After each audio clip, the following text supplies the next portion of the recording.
नमस्कार दोस्तों कोरोना का जो बहाना है उस बहाने से कुछ हम नेक काम भी कई बार कर लेते हैं। कुछ ऐसी शख्सियतों को याद कर लेते हैं जिन्होंने हमें जीने का सलीका सिखाया। जीने का सलीका हमें आता भी था, ऐसी बात नहीं है, लेकिन वो चर्चा का विषय जब बने तभी उसको माना जाना चाहिए। मसलन आज बार बार हाथ धोने की बात है, अदरवाइज़ ये मूल रूप से हमारी संस्कृति का हिस्सा है, शायद सभी संस्कृतियों का हिस्सा होगा, हमारे यहाँ तो है। और इवन इस्लाम में भी वजू की बात जब आती है, और हमारे देश में तो हिंदू संस्कृति का ये मुख्य अंग रहा है कि जब भी कोई भी शुभ काम करो, चाहे खाना खाना है, चाहे घर में जाना है, घर के अंदर प्रवेश करना है, तो जैसे भी आप प्रवेश करें तो अपने हाथ पैर धोकर प्रवेश करें। ये एक नियम सामान्य रूप से संस्कार का हिस्सा बना हुआ था, और ये चीज़ें बहुत ज़्यादा, लेकिन तीमारदारी में इन चीज़ों का ज़्यादा ख्याल रखना ये हमें सिखाया सिस्टमेटिक ढंग से एक नर्स ने, जिसको 200 साल जिसके जन्म को हो गए, लेकिन वो आज भी उसका नाम वो ज़िंदा है, और फ्लोरेंस नाइटिंगेल उसका नाम था।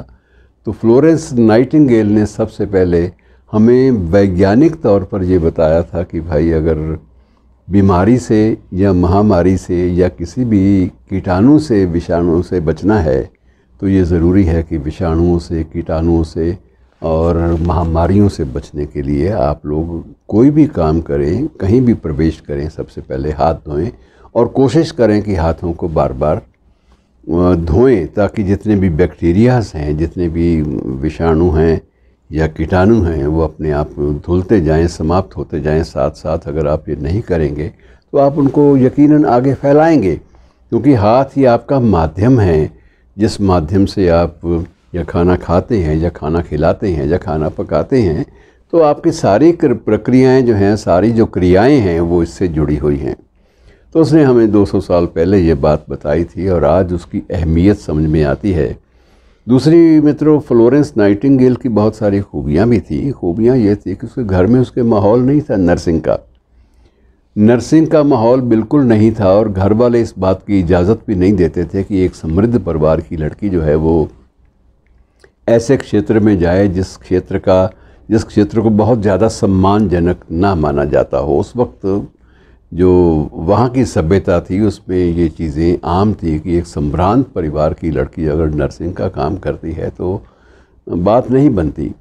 लेकिन इसके मन में शुरुआत से ही इस बात के बीज थे कि अगर मैं ज़िंदगी में अपनी ज़िंदगी को जस्टिफाई करने के लिए, अगर मैं कोई संदेश अपनी ज़िंदगी के द्वारा, अपनी जीवन शैली के द्वारा आगे कन्वे नहीं कर सकती, दे नहीं सकती, तो मेरी ज़िंदगी जो है वो एक निरुद्देश्य ज़िंदगी हो जाएगी, एक भटकन वाली ज़िंदगी हो जाएगी। मैं भी एक आम आदमी की तरह जीऊँगी, खाऊँगी, पीऊँगी, 4 गाने गाऊँगी, नाचूँगी, और उसके बाद किसी कब्र में जाके सो जाऊँगी। तो उसकी चीज़ें जो हैं अब प्रासंगिक ज़्यादा हो उठी हैं, इसलिए याद आती हैं। और ख़ासकर जब जन्मदिन आता है फ्लोरेंस नाइटिंगेल का, तो उस मौके पे तो बात विशेष रूप से याद आती है। मित्रों, इसका एक बड़ी प्रसिद्ध चर्चित एक पुस्तक है, नोट्स ऑन नर्सिंग।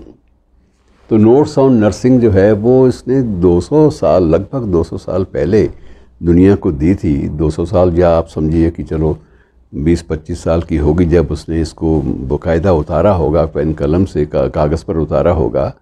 और फिर भी उसको जो 250 साल पहले जो उसने एक चीज़ दी थी दुनिया को, वो आज भी रेलेवेंट और आज भी मानी जाती है। नर्सेस का जो कोर्स होते हैं, पाठ्यक्रम नर्सिंग के, उनमें आज भी उसका प्रयोग होता है और बाकायदा उसको कोट किया जाता है। उसकी एक एक चीज़ को वैज्ञानिक रूप से प्रमाणित माना जाता है, और उनका जो आगे प्रसारण है, जो प्रचार है, वो बाकायदा पूरे के पूरे इस प्रोफेशन में होता है कि फ्लोरेंस नाइटिंगेल को याद रखो कि उसने कितने ज़्यादा लोगों की जानें बचाईं एक चीज़ को सिस्टमेटिक रूप देकर। एक बार मित्रों स्वयं ये बड़ी गंभीर रूप से बीमार हो गई। इसने स्वयं जानती थी कि क्या होता है, इसने स्वयं को आइसोलेट कर लिया, और उस तब से ये भी हुआ कि आइसोलेट जो करने की जो परंपरा थी वो भी शुरू हो गई कि अलग रखिए। क्वारंटाइन जो है वो शब्द तो बाद में आया डिक्शनरी में, लेकिन आइसोलेशन का शब्द तब भी था, प्रचलित था, उससे पहले भारतीय संस्कृति में भी एकांतवास की जो कल्पना थी वो भी इसी बात पर आधारित थी। तो ये जैसे उसमें आयुर्वेद में यक्ष्मा है या टीबी का रोग है या वो रोग जिन्हें आप कहते हैं कि इनमें ज़िंदगी की जो एनर्जी है वो खर्च हो जाती है, ये कंज्यूमिंग बीमारियां मानी जाती हैं, जो कंजम्पशन वाली, जिसमें शरीर कंज्यूम होता है। तो ऐसी बीमारियों के लिए तब भी ये परंपरा थी कि एकांतवास की एक व्यवस्था की जाए, और फ्लोरेंस नाइटिंगेल ने इन्हीं चीज़ों को एक चिकित्सा पद्धति में शामिल करने पर बल दिया कि इनको नियमित रूप से इनको मान्यता दी जानी चाहिए। सिर्फ एक रिचुअल नहीं, बल्कि ज़रूरत, एक रिचुअल को, एक परंपरा को, एक रूढ़ी को उसने एक ज़रूरत का नाम दिया। इसलिए वो महान थी कि उसने आइसोलेशन को महत्व दिया और आइसोलेट रहकर उसने सारी एनर्जी रीगेन की। और नोट्स ऑफ नर्सिंग में इस बात का जिक्र उसने किया कि कैसे मैंने अपनी उम्र बढ़ा ली, क्योंकि जिस रोग से मैं पीड़ित थी अगर उसमें मैं आइसोलेट ना होती तो उस वक्त यह है कि मेरी उम्र और भी छोटी हो जाती, लेकिन उम्र मेरी बढ़ती गई और मैंने सुख की ज़िंदगी जो है वो बिताई। तो मित्रों, ऐसी बहुत सारी चीज़ें हैं जो हमारे सामने वक्त के साथ आती हैं, और ऐसे मौक़ों पर जो देन है उनको, उनकी देन के बहाने उनको याद, उनकी शख्सियत को भी याद कर लेना चाहिए और नमन कर लेना चाहिए कि उन्होंने बहुत कुछ हमें दिया है। शुक्रिया दोस्तों।